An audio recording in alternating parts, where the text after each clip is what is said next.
bya bintu none wese abikoze nzi ko ari ibintu bya surprise bitarabaho ndavuga uko biri kose ari bo bikonde kandi ari bo byishimire nk'uko nari muzi ukuntu twakundanaga nari nzi ko atari bunkorera ibintu nk'ibi ariko deja gembe yambifata nk'agasuzuguro. ibi akaye gasuzuguro Oya biye ninjye wagomba kuzabikora none niwe ushatse kuzana biriye none se ikibazo kiriye erega se bavuga agaragaje amarangamutima yiwe. Oya ibyo ntago bindeba yagombaga kubanza kuba yaranteguje none reba none se ari kuguteguza ngo azazana umwambika impeta.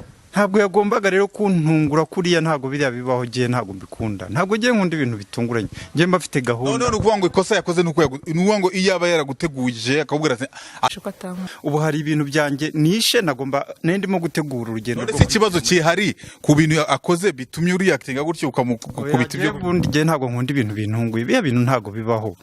Biya bintu ntago bibaho rwose nta nubwo bisa biya deja gembe yambifata nk'agasuzuguro. Mwese tukamuhana ariko ngewe birambabaje man. Hako nagoye gukora biriya nanjye birambabaje. Fata umwanya nkabitekerezaho ariko ntabwo I don't like kabisa ntago nabikunze.